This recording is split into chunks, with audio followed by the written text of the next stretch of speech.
users join our company. In 2010, there were almost 4 times more people who joined than in 2009. That's about 367% growth. Yan ang nagawa natin sa loob ng 2010. You know, this is a tremendous growth because when we checked, right now we are more than 285,000 technopreneurs and tech users. Are you happy about that?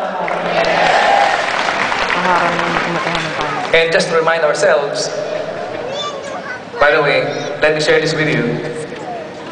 Our current rate roll is 1 subscriber every 1.5 minutes. So simula na nag-uusap tayo kanina, may mga bagong techno users and technopreneurs, kahit nandito kayo na. And we are targeting for 2011. Ano yung target natin? 1 million subscribers in 2011. Do you think it's possible? So, hindi na tayo kasya dito, no? We have also attained significant achievement in terms of prepaid product sales. And allow me to share this with you. Kasi masaya-masaya kami dito. When we checked, yung load extreme, nakapagbenta ng maraming prepaid products amounting to 640 million in 2010. Okay ba yun? Our goal is to break that record, and for 2011, ang target natin na sales, 2 billion pesos. Payat pa, payat. Yung nagsabi sa akin, payat pa eh. So, 3 billion. Okay. Today, let me just share this with you. I believe the cost of getting wealthy has gone down. Do you agree? Mas madaling yumaman ngayon. Anyone can be or can become a billionaire because of technology. You know this guy? Mark Zuckerberg? He built his wealth through Facebook. And we call this phenomenon social network.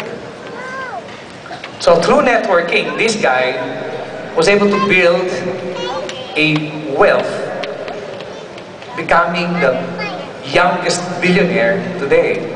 Estimated he's about 6.9 billion US dollar. At least you can check sa Wikipedia. So the secret here is actually networking. Do you agree? It's the key or one factor to becoming wealthy. Please take note of that. You need to learn networking. For V-Mobile, tinuro namin sa maraming tao yung pagbibigay ng opportunity sa iba. And for us, the cost of becoming a millionaire in 3 years is only 3,988.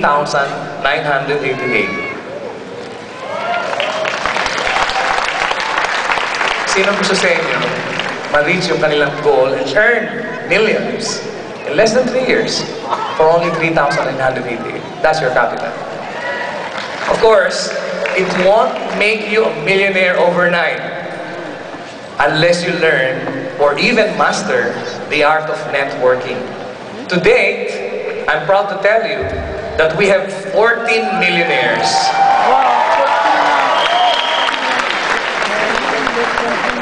You know why? Because we have enriched these subscribers. Lahat kayo, when we look and we checked, we've paid over 200 million pesos since 2008. Ganun na karami yung naibayad namin komisyon sa mga tao.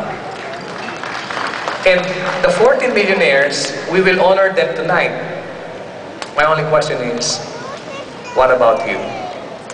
Kailan po kayo? Of course, this is your year. Pwede nyo gawing taon nyo to. And this can be your chance. You can make it happen. Ang sagot nasa kamay niyo. When we also checked, there are about 150 who passed the mark of 100,000 pesos. At meron ng mga kasunod na candidate for the Millionaires Club. What we like about these millionaires, whom we are actually very, very impressed, is that they have built their wealth by sharing the same opportunity na meron sila. Yun lang ginagawa nila. They're just sharing it. Sinishare nila to sa mga tao na driven at naiintindihan ang principle that earning 1% of 100 people is better than earning 100% of themselves. They agree. That's Paul Gehring, by the way. Leveraging is the essence of building wealth. You can only attain this when you have very effective networking strategy. We've made it simple for you. Sabi nga namin, it's a turnkey business. Parang sususiyan mo na lang. Yun ang V-Mobile Empowerment Programs. Do you agree? Alright, at this point in time, let us view some of the photo galleries para ma-witness naman natin kung ano yung nangyari sa buhay ng maraming millionaires natin. Even yung mga hindi pa namin iniintay namin maging bahagi ng Millionaires Club na sinimulan natin ngayong gabi. So, let's watch the slideshow.